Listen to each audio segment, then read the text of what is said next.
Hi. So this is the first session. I was hoping a couple of you could attend, but I'm going to record it anyway so I can load it into the course.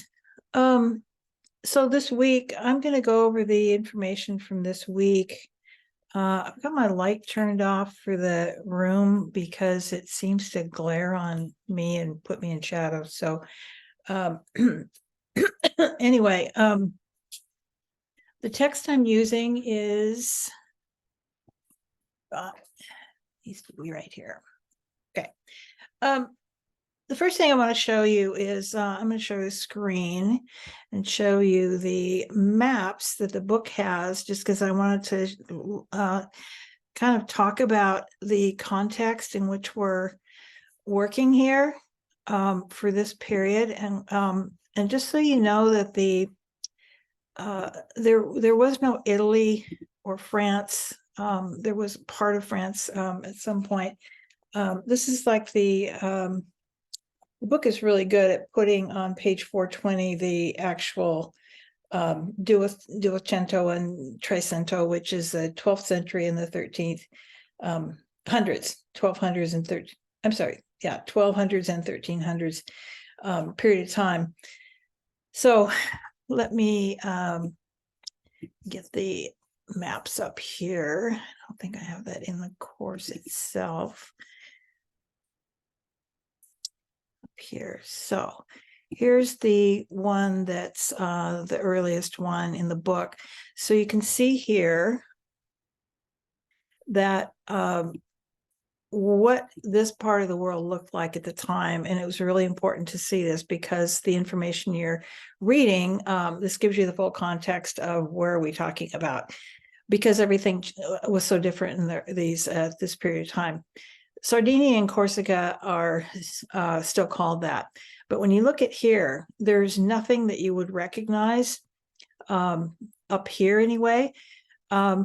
So France and Germany wasn't a thing. There was no Italy.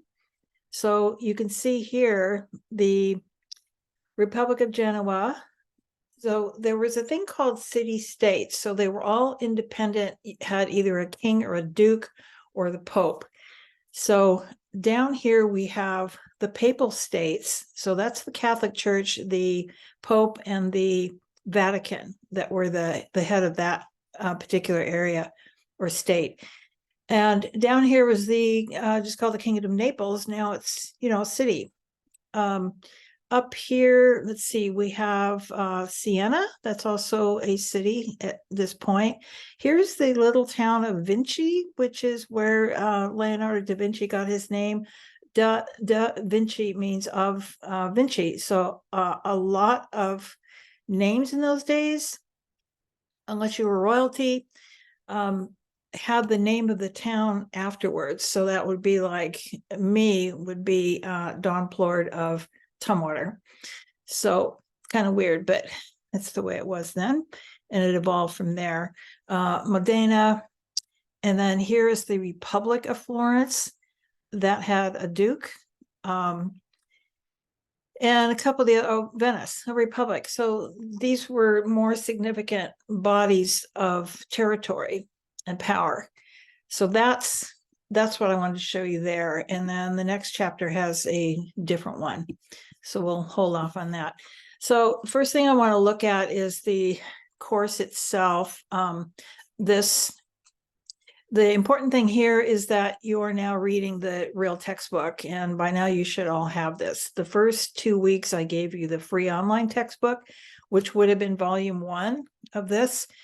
And if we did both of those in this survey, you would have to buy 2 books. So I'm reducing the other down to just the online textbook, which I use in another course for Pierce College.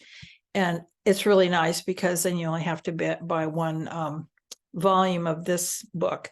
So this covers the 14, 20, and 21. It's a lot of reading. It's an 8-week course, so we have to compress some of this.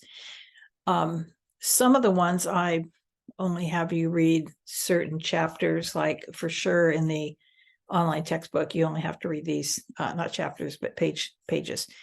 This one, you really need to go through each one. A lot of these chapters go through the most significant artists and different media like sculpture. So you don't have to read about all the artists, maybe just for time's sake, stick to the ones that we're looking at right now and that are part of your quizzes and essays. So we're going to hear, and again, notice this, that's 1200s, 1300s, and the 1400s. I'm sorry. Yeah, that says there. Okay, so we have one of the first ones we study, and I have some material there, is Cimabue. He came right before Giotto, and this came right after the more real stiff and flat paintings, especially the Byzantine during the medieval period, around the 800s, 6 to 800 AD. And Cimabue was actually breaking kind of records. He did this one. We'll see a different part of that. I tried. Oh, I shouldn't have done that. I don't think this one will open on its own. So Cimabue, you can see he's got just this whole setting that was kind of unusual. Mary, the mother of Jesus, and all these little saints. And what was different here is that it's enclosed, they're all crammed in together. Angels, obviously aren't human. So that was still connected to the religious Catholic sort of dogma and church. What's interesting was you look at these close, you can see that almost all these faces look the same. So because they weren't people, so he couldn't give them individual faces. This is the difference between Cimabue and Giotto. And I'll go to them with a PDF. They have, you can see here the difference between this more humanistic looking scene with real people and emotional content, separate from, this is when they were separating, not deleting, but separating the religious from the human.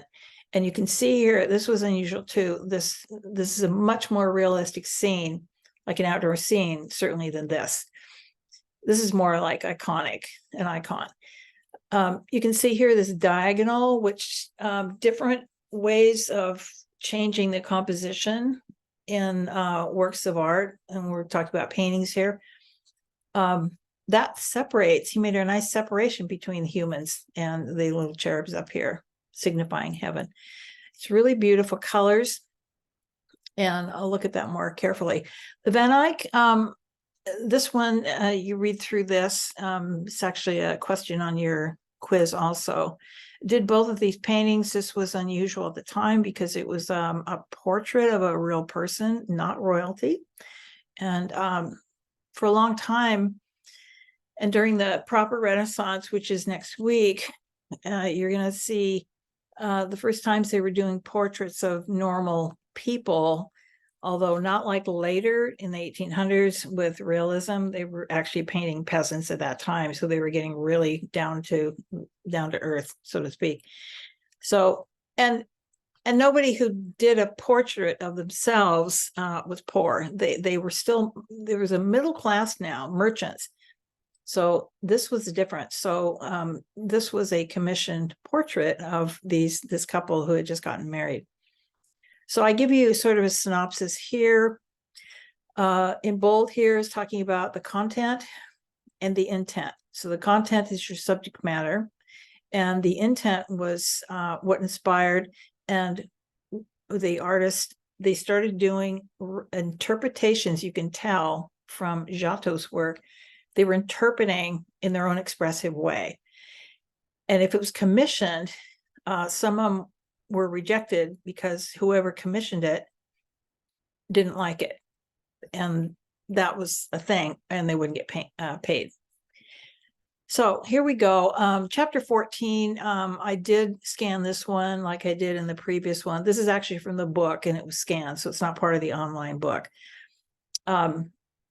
This talks about what we're doing this week.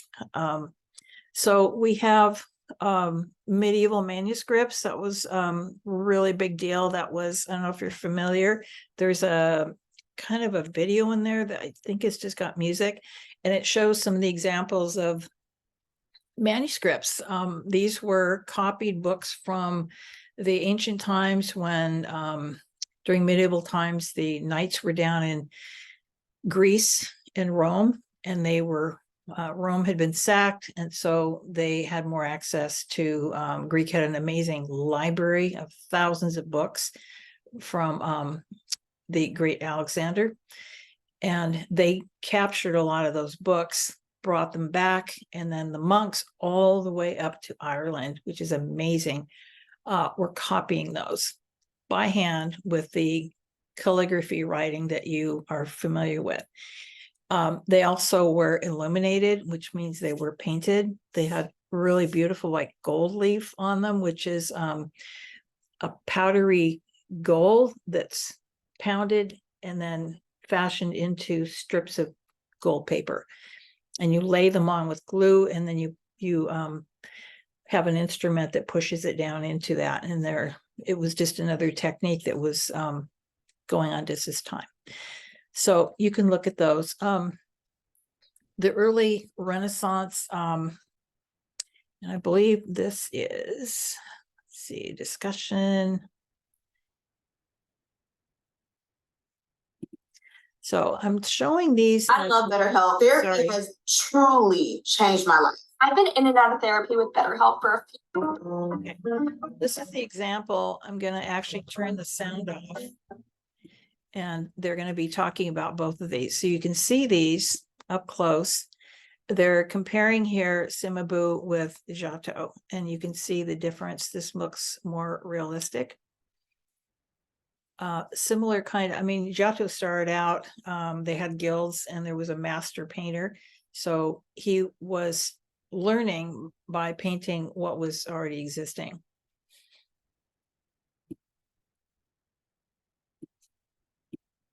So they talk about, and you can watch this if you haven't already done so.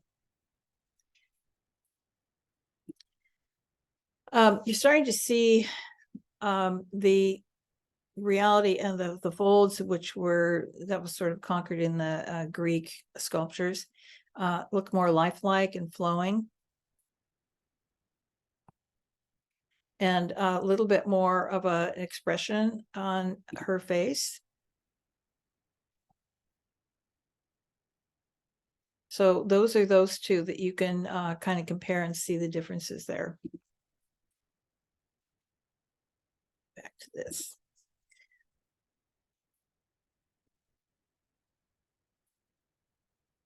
And this should open up.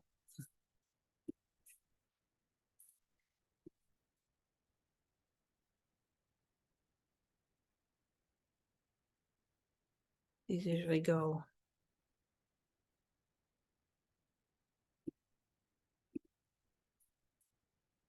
Okay, so this shows the same, a similar map.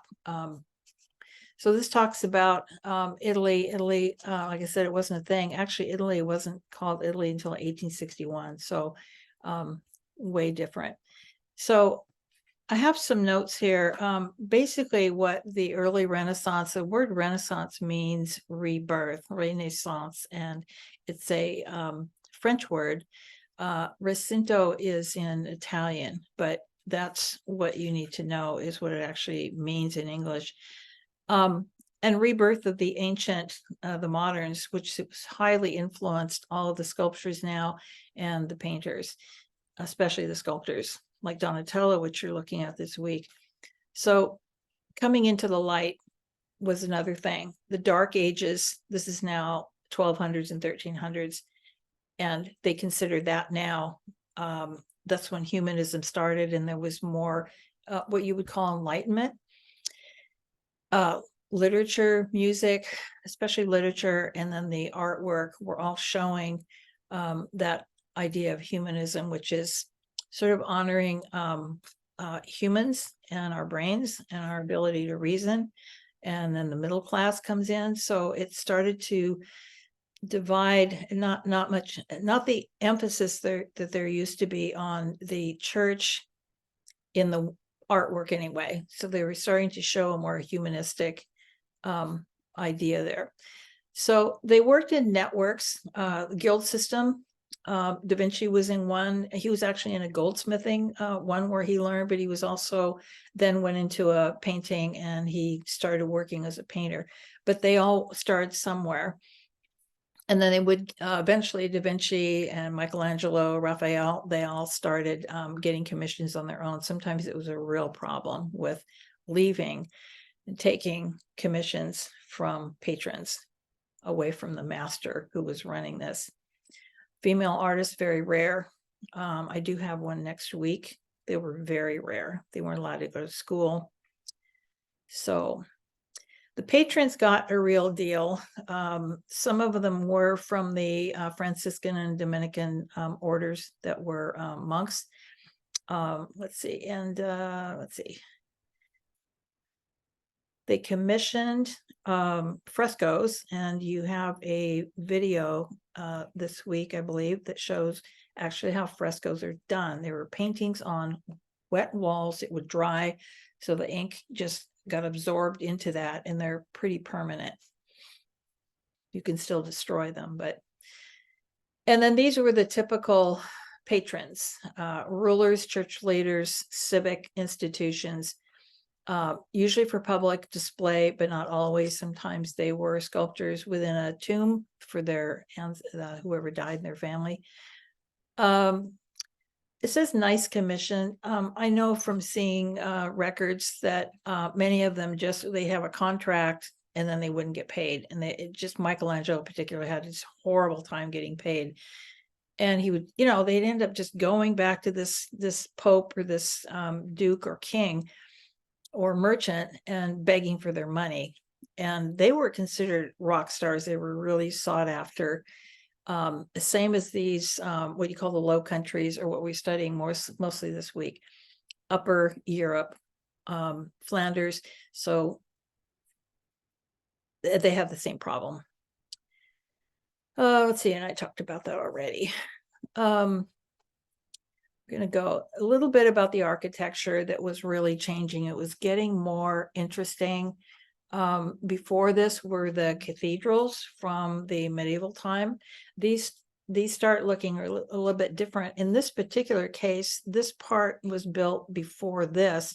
The dome came even after that. It sat for a long time. It was just like this hole. The rain would come in. But this was the actual church and chapel.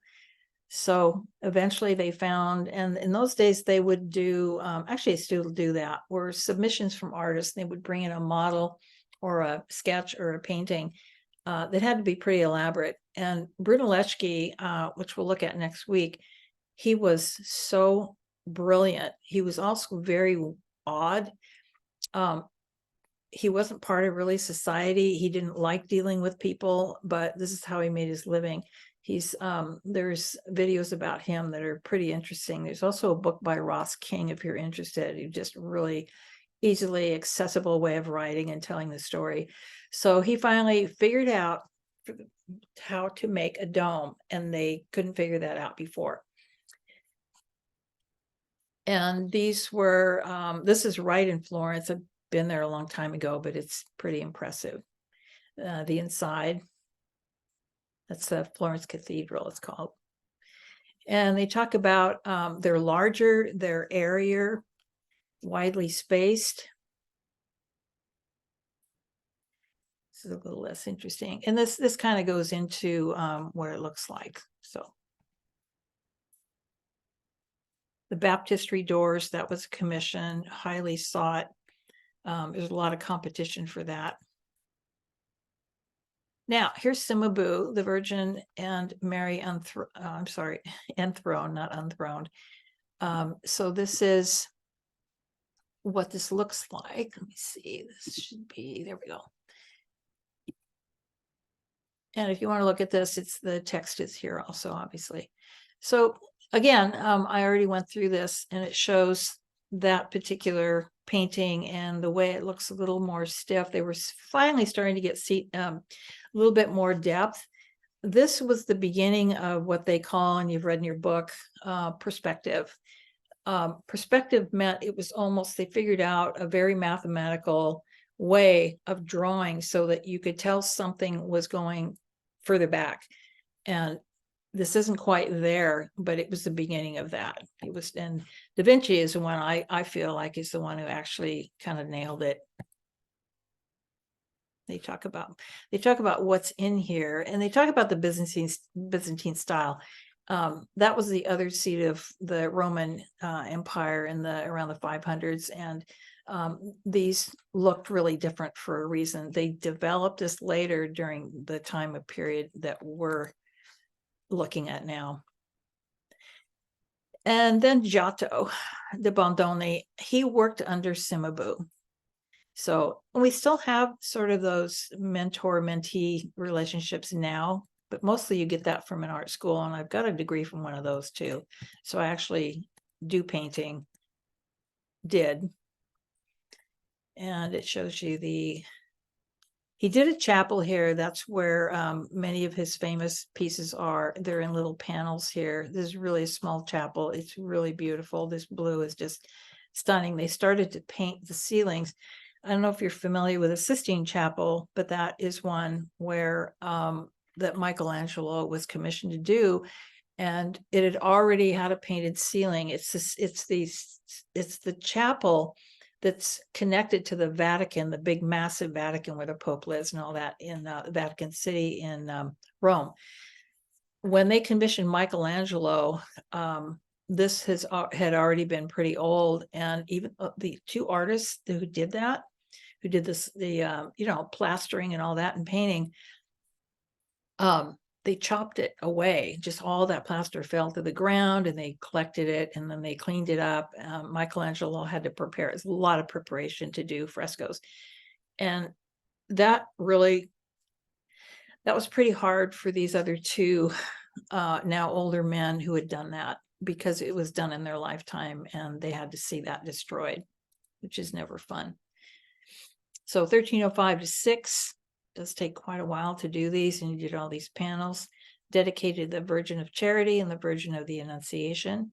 It's also called the Arena, and it was commissioned by the Scrovegni family for a chapel on their estate.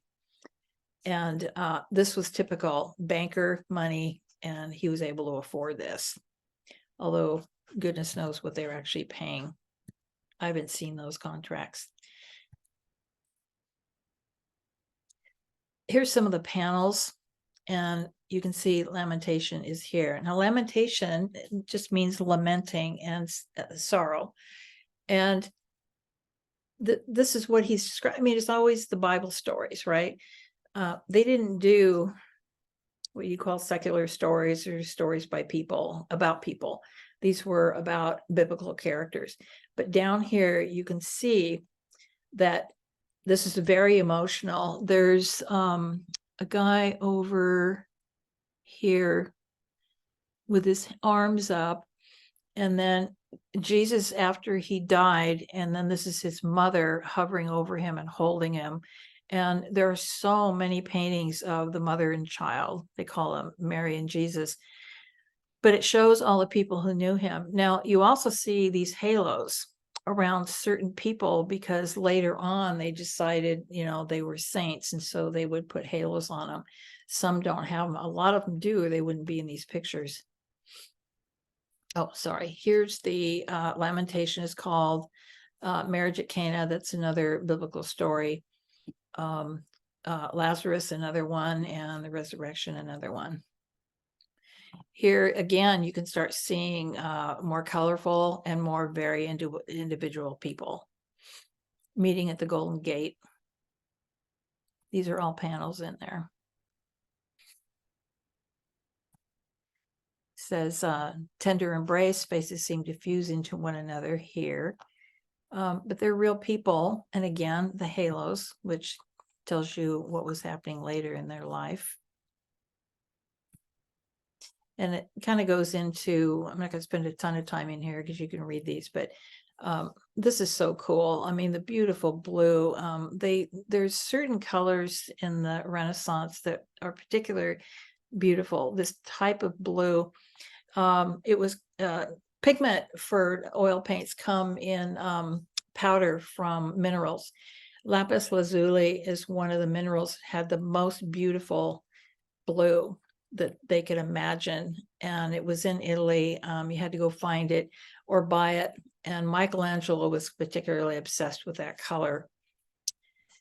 So here you see it again. This is a person with this her arms up in the air, you know, in grief, and it just shows all that. These little guys are all pretty individualistic too, and it's sort of sweet, and they're also in pain and suffering with sorrow. So he really, really captured human life and connected with the religious life. More decorative styles, thinner figures, elegant, courtly. And I was talking about the colors, very rich colors, drapery, being very realistic looking. Imitating marble patterning on thrones of the pavement.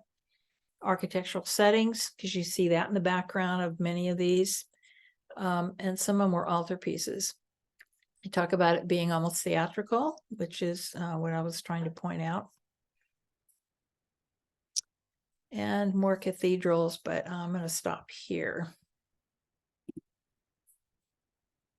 So then I want to move on to two things. The Van Eyck painting. Van Eyck was the first artist, as far as they know, as documented, that he basically invented painting with oil, mixing oil with the pigment. And tubes of paint didn't come until way later, like in the 1800s, where somebody, you know, he had aluminum and metal where they could put it into that and put a cap on it, which we have now. Interesting, during the 1800s and even a little further back, the names of these colors, I don't know if any of you have painted. It doesn't matter if you're what media you're using, the watercolor, gouache, acrylic, they're universal colors like yellow ochre, things like that, cadmium red, and they are still there, and they just keep them universal, so you always know what you're doing if you're going from one media to the next.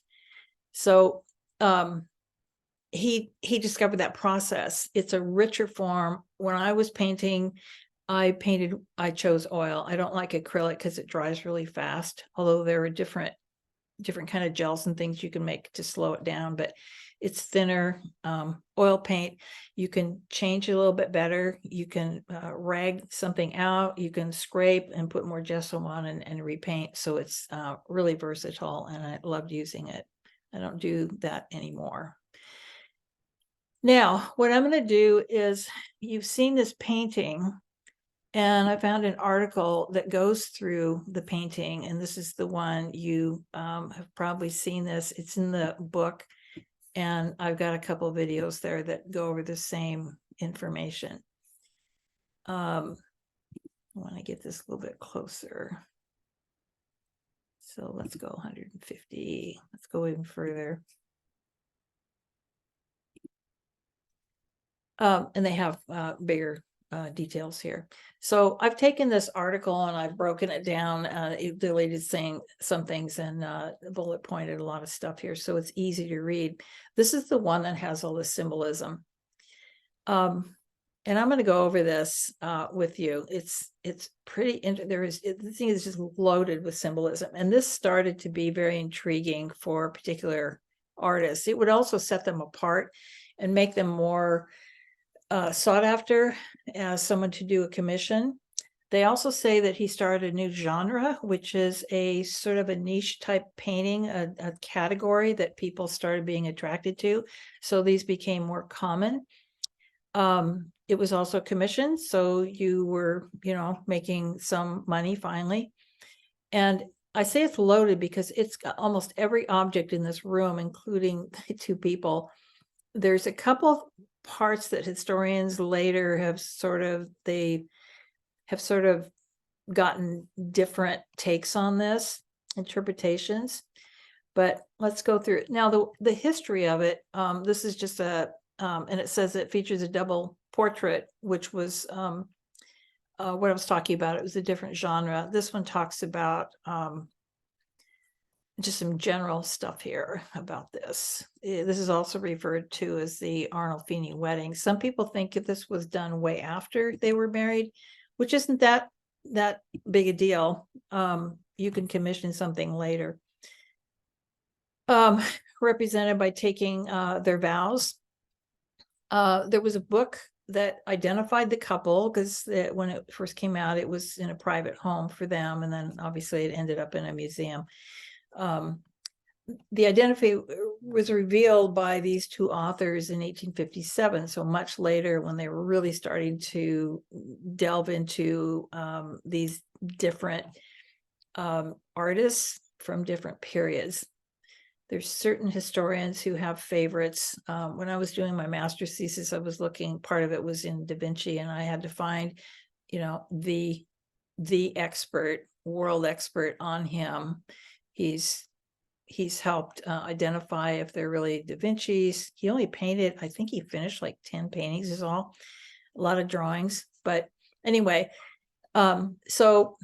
and then this other guy came in and he confirmed the analysis of it being done in this period. I mean, in the book about it, and he was making suppositions in that book, and then he confirmed by his own analysis, or that analysis. They identified this person, which for right now isn't super important. This is one that thought that in 1997 that it was assumed before that this was done at the time of their wedding, the moment they had just taken their vows. And then they're saying, for some, they look at documents that this was probably done 13 years after the date of the painting, which is just interesting. And 6 years after Van Eyck's death. So that was interesting too. Scholars believe the male figure represented is this man, Ariosto, Giovanni di Ariosto, or his cousin. And there's a little bit of supposition there. This is one of the first things that came out, and this was so unusual at the time. It became more popular later. This is on the back of the wall. You saw that. And he paints what's in the mirror. And that kind of detail, he's even written below it a little phrase there. These are all saints and characters in the Bible. And it's just so unusual, because now you're seeing the back of them and the painter and family members. And it's convex also, so it's got this kind of weird shape to it. And that makes the image a little bit strange. The composition, the reception room, so they're showing that. They're making it look like this is where they got married, even though it looks like a bedroom. They're wearing elaborate outfits just to save time here. Their clothing, he was, they show later, he was somebody who sold fabrics, and this was really important to him. So, and it says here in bold, elaborate outfits like that, quite expensive, which also says we're a wealthy couple and the social status was really important. Lined with fur, another way of saying this is, we can afford this. So they kind of explain that. It's furnished. The furniture in there shows, again, it's all about their status. That's why you would have a commission. If you were in the merchant class and you were now making as much money, sometimes more, than dukes and rulers. Lavish bed hangings, carvings, oriental carpet. The mirror shows the figures that the couple is facing. And then above the mirror, he wrote, you can't see it in that piece, Johannes de Wijk, and I'm not going to read this part because I can't pronounce it, It's Dutch. Van Eyck was here 1434. Okay, so a dog. Interesting. This man has his shoes off. There's interpretations of that making it more intimate. I mean, people didn't take their shoes off in public, and this wasn't exactly public, but it was their marriage. Her hat, and we'll go into that. Here's the whole thing about the symbolism, and there's a part of this, it's in a quiz. Here's what people are thinking. The poses reveal traditional gender roles. This is interesting. Woman stands near the bed, and that marks her role as caretaker of the house. The man, Giovanni, stands next to the window, which they interpret as he's connected symbolically to the outside world. And then, however, she's looking directly at her husband, which means there's a sense of equality. And it says the manner is typical of the Burgundian civil society in general middle class, because they weren't royalty. There were different rules for them. Their gesture of joined hands reveals the act of marital oath they just took. The woman seems to be pregnant. Everyone who looks at that thinks that. I probably did too when I first saw it. The scholars suggest that such attire was fashionable, and they go on, he was a cloth merchant, meaning that fashion was very important to him, and the more clothing somebody wore, the wealthier they were considered to be, which is kind of funny to us, because why would you pile a bunch of clothes on you just to show you can afford them? I mean, it was just a different time. And the imagery was also connected to the way the Virgin Mary's clothing looked like, and with female saints in the Renaissance period. Let's see, also showed to be prone to fertility and progeny, which is producing children. Further supported by the image of the carved female saint as an ornament on the bedpost itself.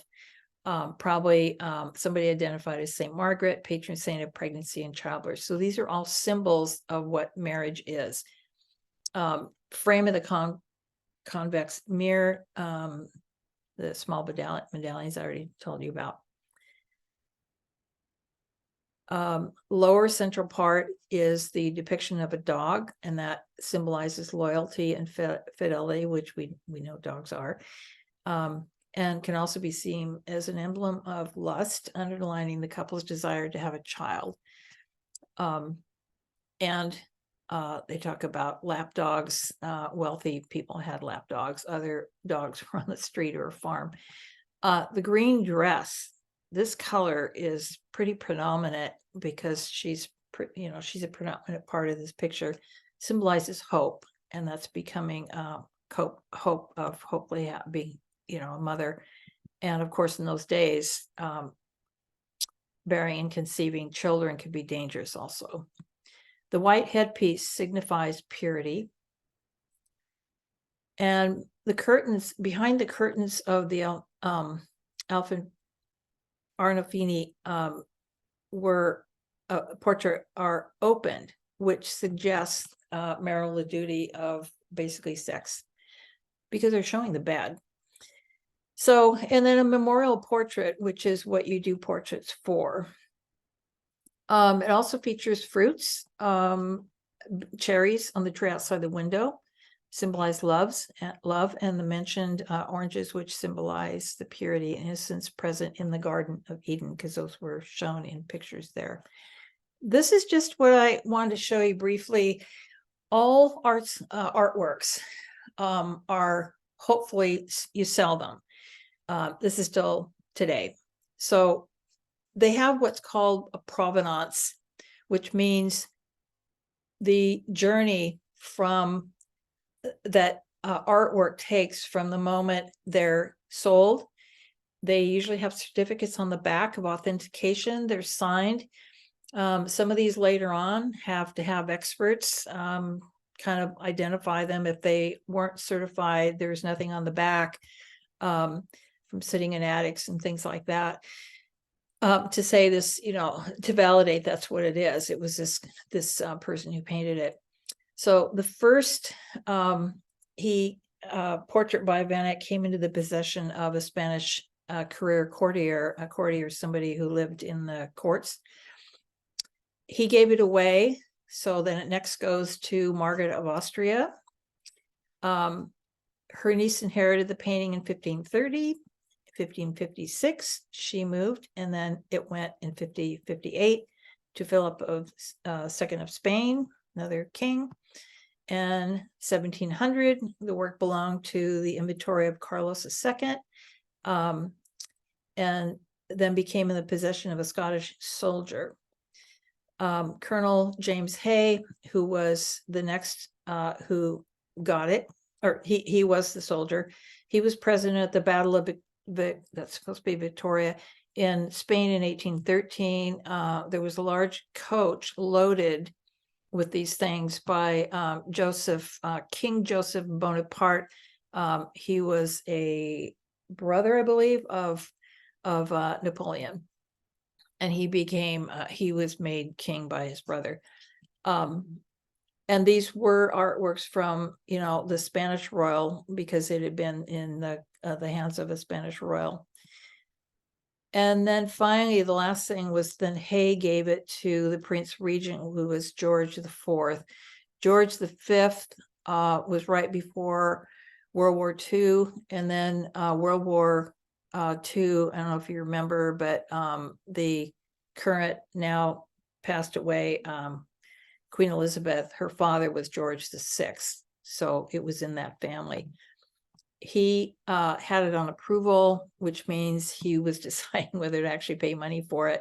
They returned it to Spain, and then it was arranged to be in an exhibition in 1841, and then it was purchased by the National Gallery in London, and that's where it is now. So you can see it there. They're talking about, it's always been a mystery. Some of this people may not know. Normally it's good to see the records of somebody writing down what these symbols are. And they find as much as they can. So that you can read through, I would say, before your quiz. The last piece of this is Donatello. This shows his what he was doing in Florence. He also designed parts of cathedrals or the doors for them. So he did sculpture. That was one he was known for. And they show all the places in Florence that he created and some of his painting or his sculpture. And this is the essay. So let's see. Here's the article that goes through more details. Donatello broke precedents here.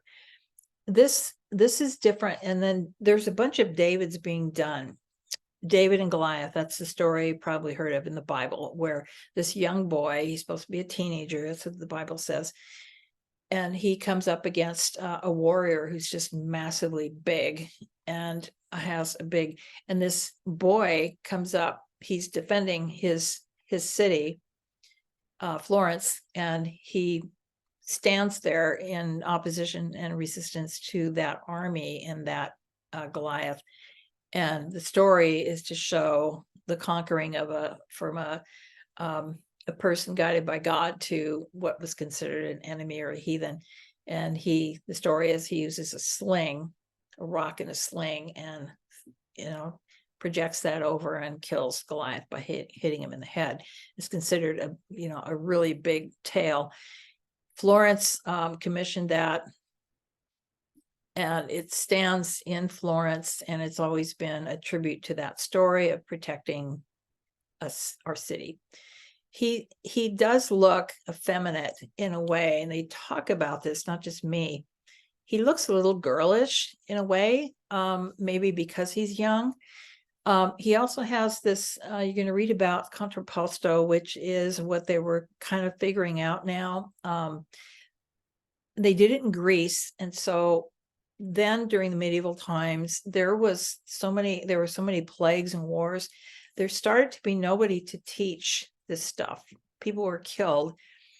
And so during this period of time, this all started coming back. They were studying Greek statues, and paintings, and this is how they got to this. The Greeks are the ones, you've already studied this. Contrapposto came in where they were showing a natural shift. People don't stand straight on like that archaic period that you studied. You shift your body, and that made it more realistic, very realistic. They usually have an expression. You were studying the Hellenistic, and you all wrote essays about that. That now you have either some expression or tilt of the head, and then the Hellenistic was like super dramatic, and you saw those. He's got his hand on his hip, and he's shifting his body. His weight is all on his right foot, and the other one, and if you notice, the other foot is on Goliath's head. So he's saying, I'm dominant and I won. He's also got a big knife here. Kind of gruesome when you think about it. But he's very realistic looking. All these details of his ribs, his muscles. 1444. So we're getting into what we call the early Renaissance. These are different depictions. Also, the Greeks started freestanding sculptures instead of friezes on the wall, which is where you carve around so that you have a relief of the story or the pictures and the sculptures. Now you could walk around and see the entire body the way it's meant to be seen. And this talks a little bit about the story that I was just telling you. Here's his face.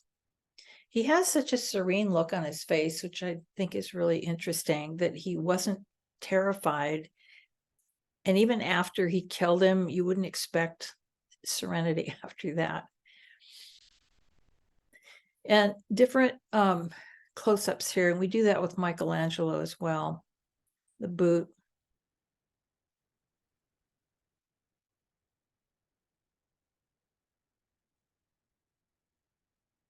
Very beautiful. Here's the classic contrapposto where you've got an S curve. I went to art school and I learned through many life drawing sessions with and models or nudes. You have to learn how to do the body.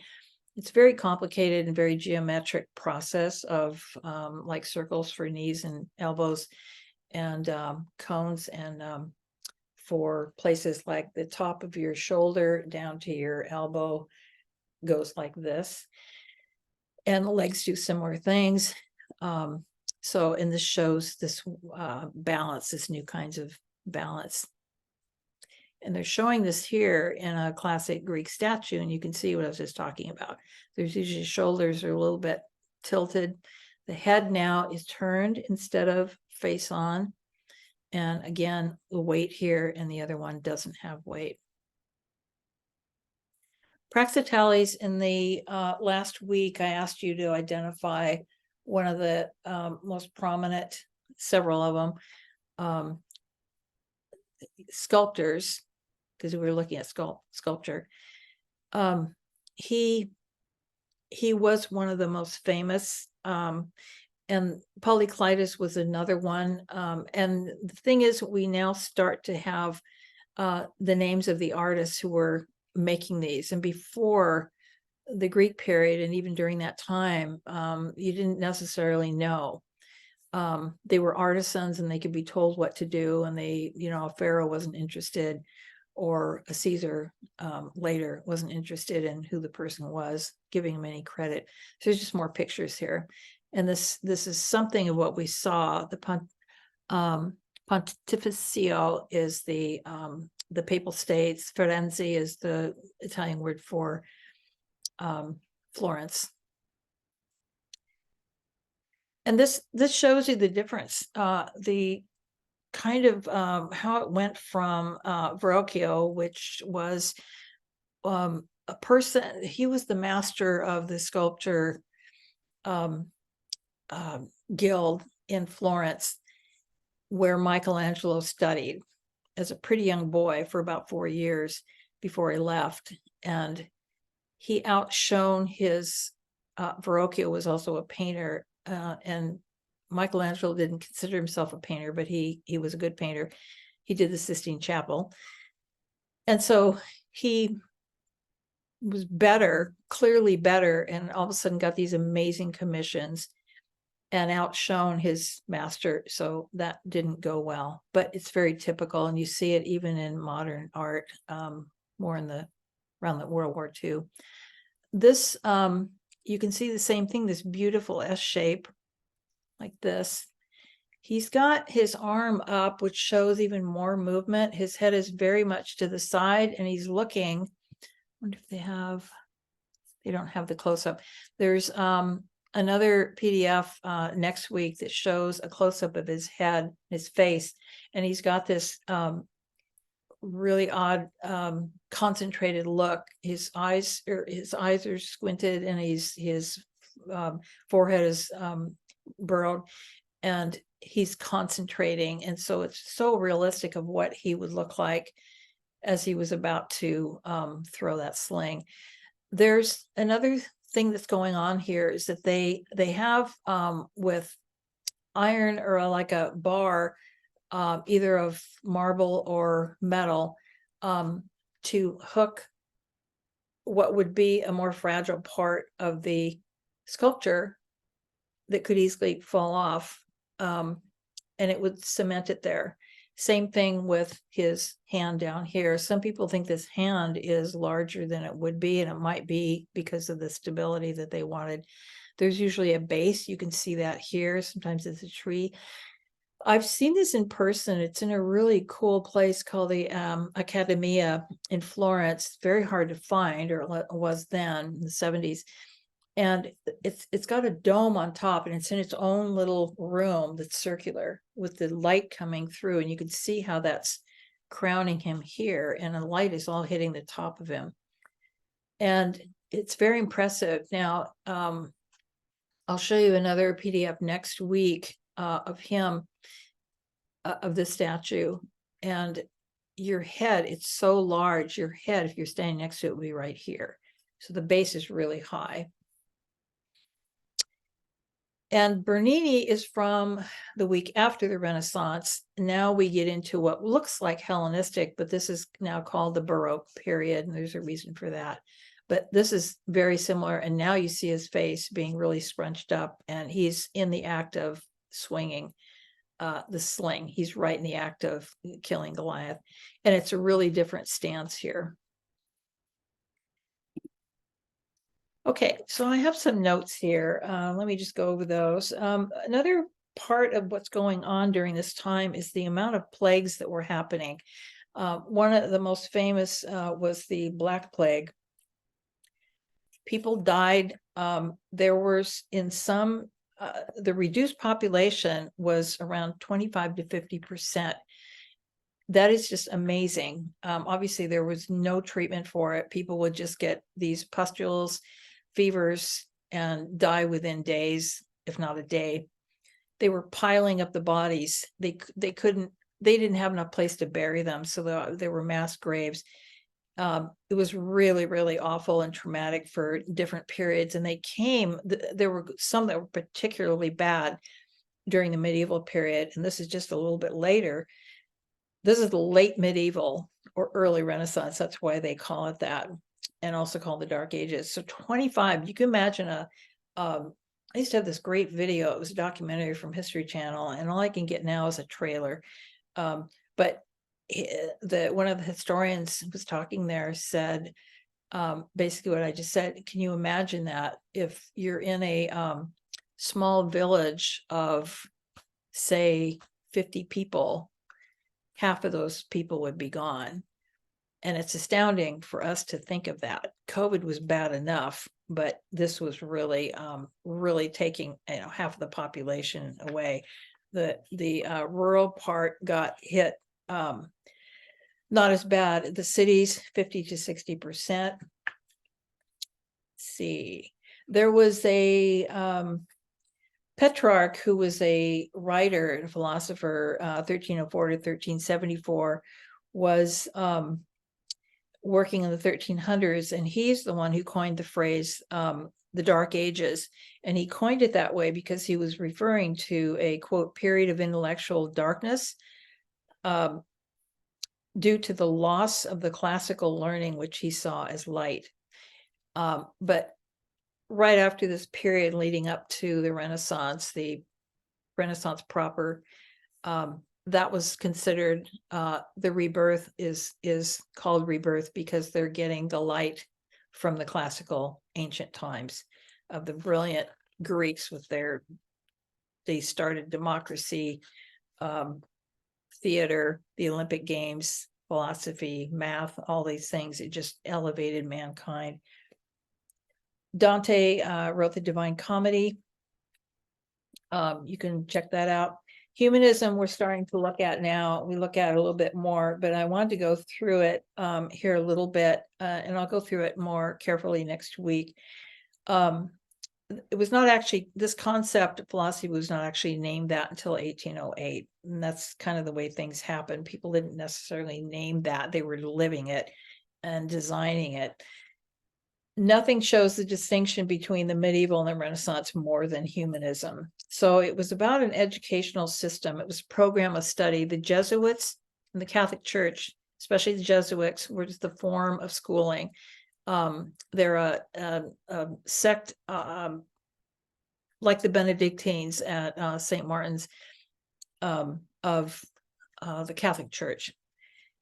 Humanist was a teacher who studied all aspects of humanity. So humanities comes from this concept. Classical literature, the relationship of the human to the divine. So it's important. We're talking about human beings becoming more important in artwork and everywhere else. It was not anti-Christian. That held on until today, even though I hear it's waning today. But at no point do they ignore their religion. They were all incredibly religious. And the Catholic Church dominated every part of life. It was an educational movement, not a secular one. Secular meaning human-based, not religious. It conformed non-Christian thinking, like Platoism, which is based on Plato. His writings were very influenced, and Michelangelo was very influenced by those. Some people criticized him for that because he was thinking in human rather than religion, but he was incredibly, almost obsessive about his religion, Catholic religion. Similarities between non-Christian philosophy.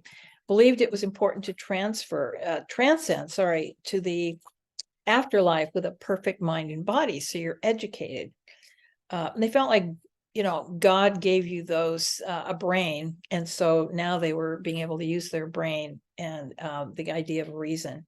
This transcending belief can be done with education. Purpose of humanism was to create a universal man whose person combined intellectual and physical excellence, and who was capable of functioning honorably, which is another really big thing, in virtually any situation. So honor and virtue were important. The other concept here is only wealthy people's sons could be educated. You probably heard of that concept. They also developed a vernacular literature instead of Latin. So things were being written in Italian, whatever dialect was in their area. Let's see. So Lamentation in your book is on page 428. I talked about the artist guilds. There's a part of a guy named Vasari who was writing now a book on, because there was printing now, the Gutenberg Bible. Those were on, he made the letters out of wood, if you can imagine, and metal came later with letterpress, and that became printing until much later. But now they could bind something into a book. So he was writing a book, and it was all about, there's talking in there in a picture of, he wrote about all the brilliant artists and architects of the time. Nobody had done that before. He was basically, I guess you could call him the first art historian. He had favorites, Da Vinci and Michelangelo and Raphael. So what we're studying basically, what we looked at today, is Northern Europe. It's called Flanders. Later it's called the Low Countries, even though they're on top of Europe. Some secular, some religious, tend to be more secular as the Reformation, once that started, later, we'll study that next week too, begat the Protestant churches. Martin Luther he was pretty high up in the Catholic Church. He was a priest and a monk, but he was pretty high up there. He didn't make bishop, but he was a pretty humble man. He changed everything as far as religion. Everything was Catholic up until that point. There were no other churches. Now we have what we call non-denominational. The Protestant means to protest. So that's what the Protestant churches are. And that caused a bloodbath across all of Europe because the Catholic Church fought back. And there's called a counter Reformation. And that had to do with the artwork too, which we'll look at later during the Baroque period. No wealthy Catholic Church with popes who had money. That's what they believe. Take that money away because the Vatican is still incredibly rich. And he didn't like that. He also didn't like that other concept of two other ones that he had a problem with was the Catholic Church said if your relative dies, there's 3 states, heaven, purgatory, which is like a limbo, and then hell. So their story was when you die, you're going to go into one of those 3 places. Purgatory means you're in limbo. You're not either. And then somebody has to make a decision. And so to help that decision for God to lift you from there to there, if it was your husband or your son or whatever, you had to pay money to the Catholic Church. So he had a real problem with that. And he also had a problem with confessions, which the Catholic Church still does. Some people think it's a great idea. He felt like the priest was now interfering between your direct line to God. So those were all things that started happening then. Okay, so that's it for today. Next week, we're going to do the proper, what I call Renaissance proper. And right after that, the next chapter is the High Renaissance, which is a little bit different, where they went even more so with the perfection and expression. And so anyway, the book is really good. So just continue on your good work. I've seen some incredible essays. I'm starting to give extra credit for going so far past your 500-word minimum. And for those who are listening, there's rules about formatting essays. I sent out an email and I've been giving information about that, in particular feedback with individual assignments. They have to be double spaced, and there's other rules that I put out there. But the essays, the content, usually even with the formatting's off, just need a couple of rules to make that more finished. It's required in academic writing in college, and it always will be. So it has to be that way. The content is usually fantastic. And so I'll say, you just need to change this. I usually am pretty lenient about letting you resubmit. Like if it's not double space, I take 2 points off. You can either take that 2 points and go on and change it next time or revise it. Some people want to do that. And I'll regrade those, even if it's, a week later. So, and just note too that there is late policy, but I get letters or emails from people. Some students have good reason to be late. Also, I don't really even deduct until after 2 days. So that's not usually a problem.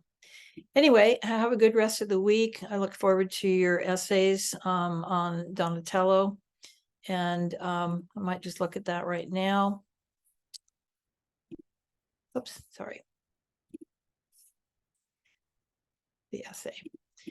I usually, in most of my essays, I just usually ask a question. There's a lot of stuff here. This is the one we just looked at. Talking about Chrome and Firefox there too. How did he change the depiction of the nude? You've already got some of that information. So just go through these questions. It's about how did these new techniques that they got mostly from the Greeks change the way they now did it, 1,000 years later. So I better go back to this and stop the sharing. And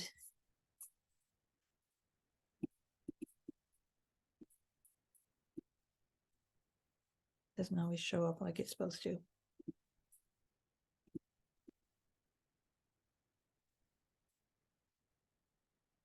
Anyway, I'll cut this off. I'm really dumb. I just have to find out how to, it's always shown up before.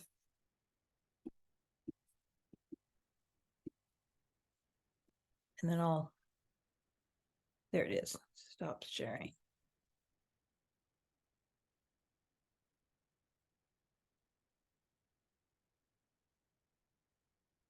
So, okay.